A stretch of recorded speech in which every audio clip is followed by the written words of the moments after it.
É isso aí, pessoal. Começamos, né? Finalmente. Vocês conseguem me ver, conseguem me ouvir e vocês veem o texto, não é? Correto? Correto. Sim? Eu acho que eu que não estou ouvindo vocês. Tá escutando? Oi? A gente consegue ver você, ouvir e ler o texto. Excelente. Obrigado, Mariana. A aula passada, se me lembro bem, a gente tinha parado aqui, esse parêntese em que o Cortella vai falar que é característica do conhecimento que quanto mais nós conhecemos as coisas, a realidade, mais ignoramos. Ele está falando isso aqui para defender a ideia de que à medida em que a ciência se desenvolve, a resposta àquela nossa questão sobre o que somos e por que estamos aí se afasta cada vez mais, se torna cada vez mais inalcançável e, portanto, maior a nossa ignorância a respeito de nós mesmos. Mas isso não é verdade. Né? Não é que a gente ignora mais à medida em que conhecemos mais. A gente, ao contrário, conhecemos também o que ainda há para se conhecer e, portanto, adquirimos uma noção maior da nossa ignorância. Quer dizer, sabemos o quanto há para saber, o quanto não sabemos, portanto, quanto mais sabemos também o quanto não sabemos. Né? Na verdade, é assim que acontece. Nós dissemos aqui que o conhecimento ele não atinge um estágio final, mesmo sendo concebido como uma descoberta. Ele está dizendo aqui que conceber o conhecimento como uma descoberta do que é a coisa pressupõe que o conhecimento se esgote o objeto, né, chegue num estágio absoluto, o tal do estágio final que ele diz ali. Mas isso não é verdade porque, apesar de estarmos desvelando, descobrindo o que é a coisa, o objeto, a realidade, etc., o conhecimento não esgota o tanto que ainda há para saber, porque as coisas, os objetos, a realidade, são dinâmicos. Né? Eles estão em movimento, são processuais. Né? Eles estão sempre um passo à frente do que nós conseguimos extrair deles em termos de conhecimento. Então não se chega a um estágio final, mesmo sendo uma descoberta. Né? Bom, mas ele coloca as coisas nesses termos aí para dizer que a ciência, como que naturalmente, e isso não é verdade, naturalmente tornaria mais distante a resposta sobre as nossas questões. Bom, mas aconteceu o seguinte, como ele vai dizer aí, o que nós acumulamos em termos de ciência nos últimos 500 e tantos anos, por aí, arruinou o que nós tínhamos até então de resposta às nossas tais questões. Então é preciso buscar uma nova resposta e a ciência não impede que a gente faça isso e encontre. Né? Ele mesmo vai reconhecer isso depois. Vamos dar uma olhadinha aqui. Ele vai elencar algumas, digamos, alguns dos conhecimentos científicos que coloca, né, essa antiga visão que nós tínhamos da natureza, da realidade e dos seres humanos em xeque. Né? Ele começa por dizer que nós estamos em um dos universos possíveis. Para mim isso é um bocado difícil de compreender, porque o termo universo por si só ele já quer dizer, né, uma unidade de tudo que existe. Né? Se há mais de um universo, há um universo englobando esses universos. Né? Então não há mais de um. E dizer que ele é um dos universos possíveis não diz nada a respeito de outros universos. Né? Bom, tudo bem. Ele é finito. Ok. A gente achava que fosse infinito e isso há pouco tempo atrás.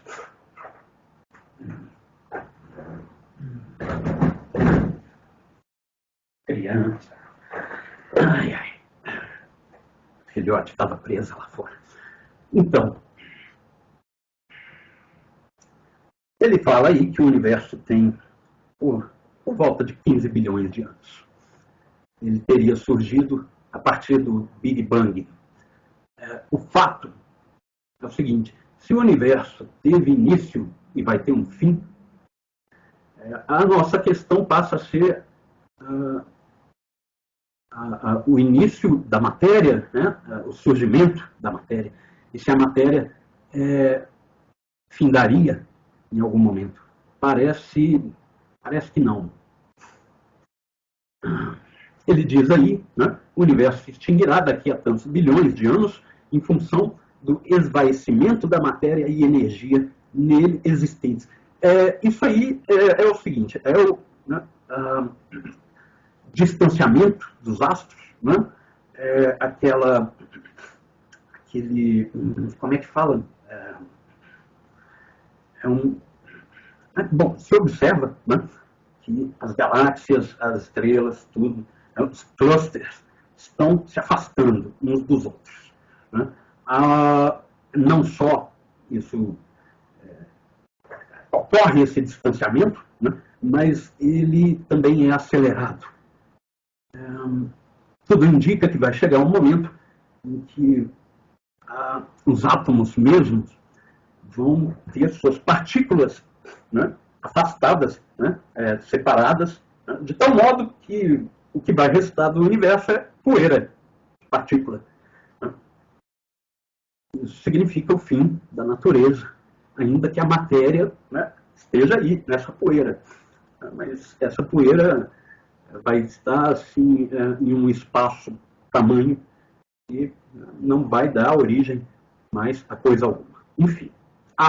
Ele usa aqui o termo que eu estava tentando encontrar, a expansão do universo. Né? É curioso que essa expansão, em um primeiro momento, ele diz aí, se concentrou em grandes massas estelares, se agruparam em galáxias, né? 100 bilhões de galáxias. Porque o que era de se esperar é que não houvesse concentração nenhuma. Mas eu não sei de nada. Né? Isso aí é papo de físico. Eu sou metafísico, não sou físico. Bom, uma dessas 100 bilhões de galáxias é a Via Láctea, que contém 100 bilhões de estrelas. Há 4 bilhões de anos, 4,6, originou-se o Sol e o Sistema Solar. O Sol é uma das 100 bilhões de estrelas da Via Láctea. E ele é uma estrela pequena. Ele tem 9 planetas, se a gente considerar que Plutão é um planeta. Há quem diga que não. Eu não vou, né, meter o meu bedelho nesse assunto. O termo planeta é grego, ele significa vagabundo, errante. Essa é uma história curiosa. Os gregos distinguiam o que era estrela e o que era planeta. Como eles faziam isso? Porque eles não possuíam, né, nenhum equipamento que permitisse observar nem estrela, nem planeta. Mas eles sabiam que eram coisas distintas. Alguém aí chuta qual seria a razão?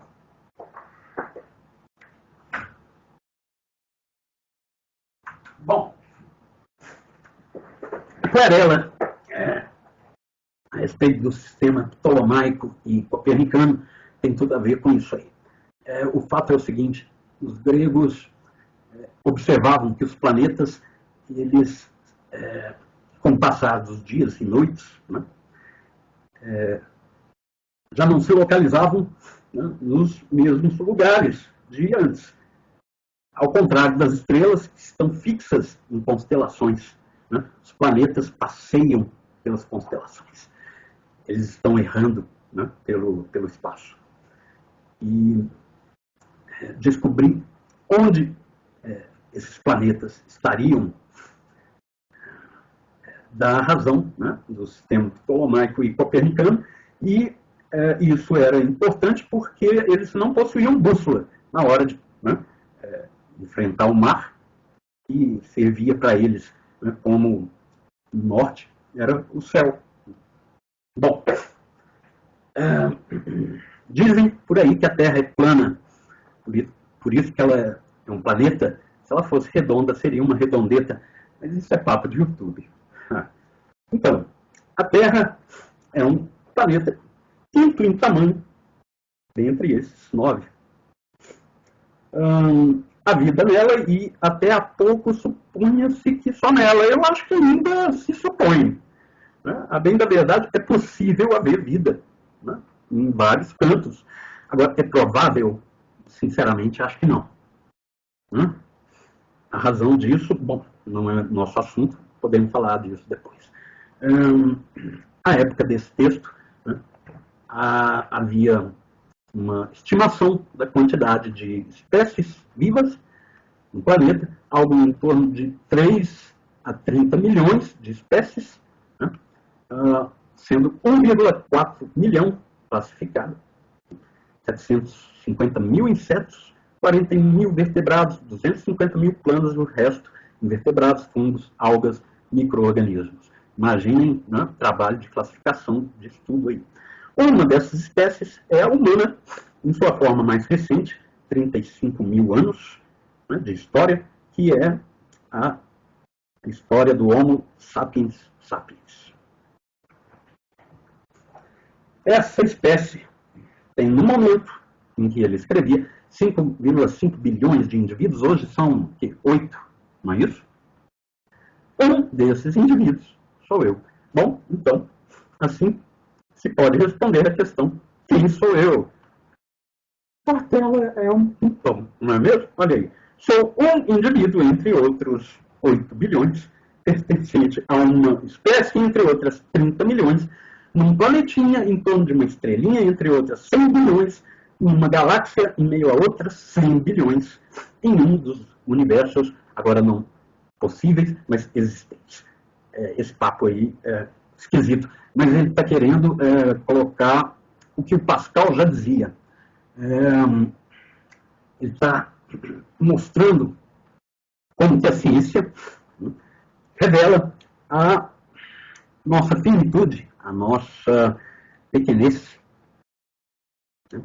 a nossa miséria. Mas Pascal dizia também, apesar de nós sermos um gravetinho, né, assim, frágil, facilmente quebrável, etc., nós temos consciência de nós mesmos e de tudo mais que existe. E isso nos dá uma dignidade que um graveto não possui.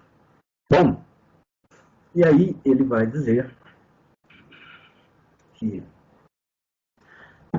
devia ser menos instável, quer dizer, que hoje é instável, viver durante o período medieval europeu, entre os séculos V e XV, quando tudo parecia estar em cosmos, ordem. A Terra no centro do universo, o homem no centro da Terra, né?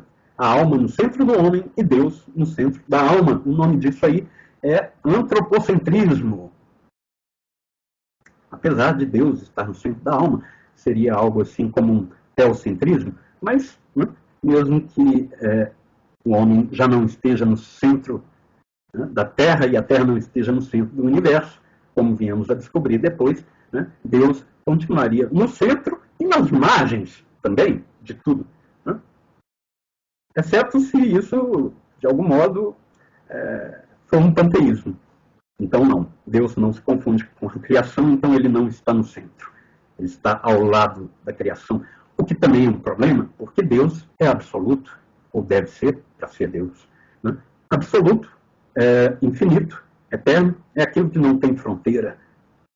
Mas se ele não se confunde com a criação, então a criação põe uma fronteira. Aqui não é Deus. Deus é para além da criação.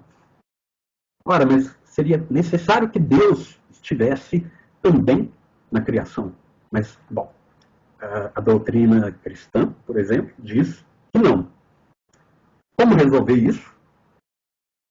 Eu acho que não tem solução. Né?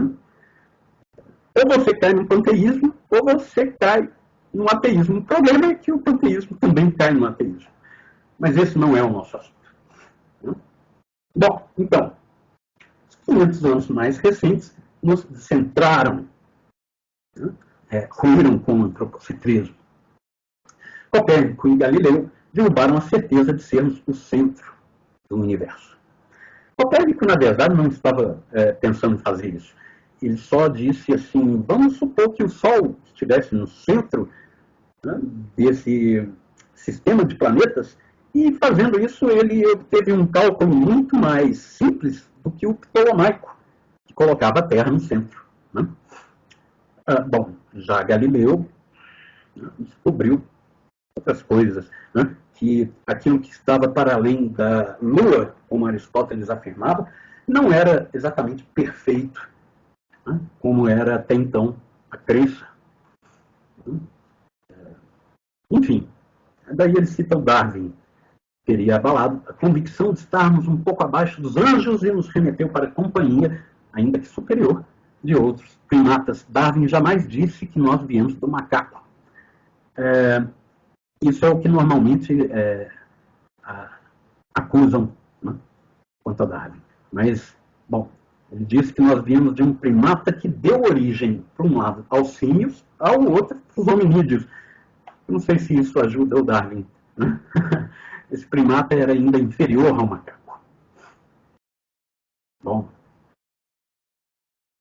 esse não é o nosso assunto. Nem salvar Darwin, né, nem condenar Darwin. O fato é que ele... Né, isso é interessante. Darwin era profundamente religioso e relutou um bocado em publicar essas descobertas dele, porque aquilo que ele desenvolveu em termos de teoria científica afrontava as crenças pessoais dele. Vejam como que a ciência ela ultrapassa o indivíduo. Né? Ele só publicou porque tinha um outro cara trabalhando com ele e falou, se você não publicar, eu vou publicar com, né, a minha assinatura, o meu nome. Antes que o cara roubasse o trabalho dele, ele, bom, então é o jeito, vou publicar. Por conta disso, a igreja mandou Darwin, assim como Galileu também, para o inferno. Galileu foi perdoado recentemente, mas Darwin ainda continua lá, queimando no inferno. Bom, e aí ele cita o Freud, que no comecinho do século XX publicou a investigação dos sonhos, em que ele desenvolve toda a estrutura da psicanálise e levanta a tese, né, de digamos assim, um âmbito, né, da mente que não temos acesso a ele. Ele chama isso de inconsciente. É como que um porão, né, da mente, onde fica guardado ou jogado um bocado de coisas que nós não devemos e nem queremos tomar noção dessas coisas. Só que elas insistem em sair, né? Elas forçam lá o alçapão e eventualmente escapam. O Freud ele desenvolve isso a partir da observação da neurose, dos atos falhos e dos sonhos. Né? De onde vem o material disso tudo? Ele vai dizer de um âmbito, de um lugar, né, da mente que estaria inconsciente a princípio e que nessas ocasiões se faz consciente.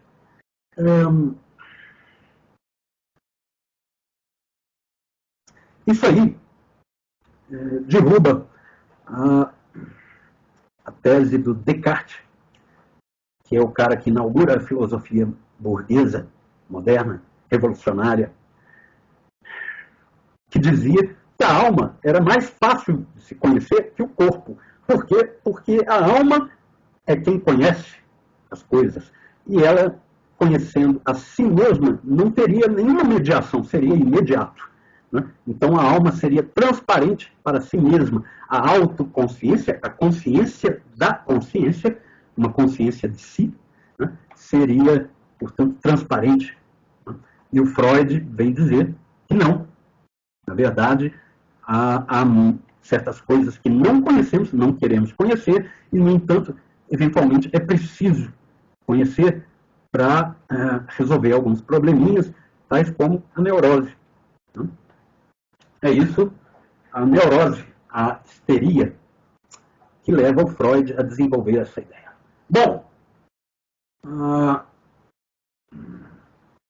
o Cortella está falando aí que esses desenvolvimentos científicos derrubaram a ideia, né, de que o homem estaria no centro do universo e que, portanto, tudo estaria respondido. Né?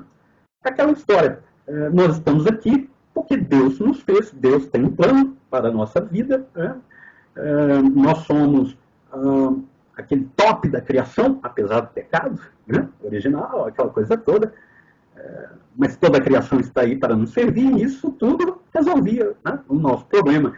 E agora, de repente, essa ideia fica um pouco duvidosa a partir disso tudo aqui.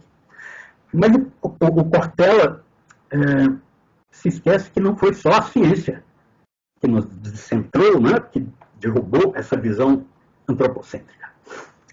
Nesses 500 anos aí, nós tivemos a redescoberta das obras dos gregos e romanos antigos, entre eles os céticos. Né? O ceticismo passou a graçar por todos os lados, especialmente a partir do momento em que você tem a descoberta das Américas, a descoberta de um novo mundo, com um povo completamente desconhecido e diferente, e que possuía, entre outras coisas, uma ave, algo assim, bastante exótico, porque, apesar de se parecer com qualquer outra ave, era verde, tinha um bico preto, dava o pé, e a partir de certo momento de uma conversa, eventualmente entre um português e outro, essa ave passava a falar português. Os portugueses, diante disso, os espanhóis também, falavam espanhol para os espanhóis, eles assim, que negócio é esse? Só pode ser o diabo. Né? Isso aí deixa, digamos assim, a visão de mundo das pessoas um bocado abalada. E tem outra coisa. Pouco antes, lá para o século, se me lembro bem, 13 ou 14, teve a peste negra, né, que dizimou um terço da população na Europa inteira. Por conta do quê? O povo matava os gatos, achando que quando tinha gato no cio, aquilo ali era um gato possuído pelo demônio. Nessa brincadeira, nessa destruição de tecnologia egípcia, que o gato é um produto da atividade dos egípcios, depois falamos disso com detalhes, a população de ratos cresceu um bocado. Né? Bom, e teve uma última coisa, um racha na igreja. Né? Surgiu o protestantismo. Lá na Inglaterra, não só se fez uma nova versão do cristianismo, como também a Inglaterra, o rei, se apropriou das posses da Igreja Católica. Então, esse racha aí, junto do ceticismo, da descoberta das Américas e de todo esse desenvolvimento científico, colocou essa visão de mundo que até então respondia às nossas dúvidas em nossos lençóis. O Descartes, inclusive, ele surge com a tarefa de responder ao ceticismo. Ele vai dizer que o conhecimento é possível E isso a partir do momento em que é necessário que exista alguém que conhece o mundo. É isso que ele vai dizer com aquela expressão cogito ergo sum. Eu sei, logo existo. Eu conheço, né? Logo existo. Eu cogito, logo sou.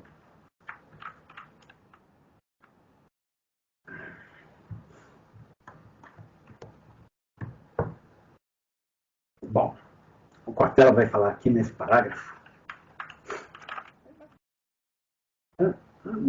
uma coisa que também não é 100% correta.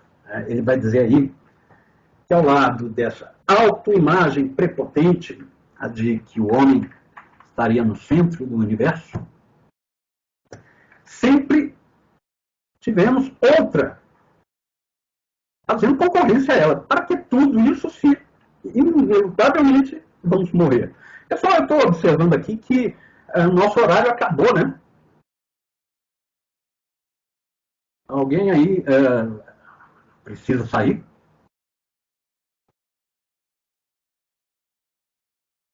Vocês ainda me escutam? Escutamos. Bom, me desculpem aí a confusão com o meu áudio. A semana que vem nós vamos discutir isso aqui que o Cortella está falando.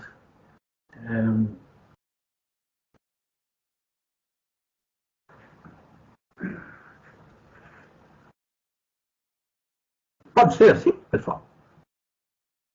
Eu acho que tem aí alguém que ainda deve ter uma aula nesse horário, se me lembro bem. Perfeito.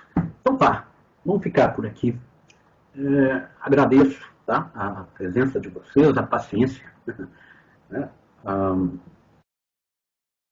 O help que vocês me deram aqui, para a gente conseguir resolver esse problema do som. Sexta-feira continuamos o nosso texto. Vou deixar o vídeo aqui, tá? Na aba de arquivos. Depois vou colocar os links para o YouTube e para o stream, tá? Para vocês poderem assistir de novo, caso queiram. Ou para quem não tiver aparecido, poder assistir. Pessoal, então fica assim. Muito obrigado. Até a próxima.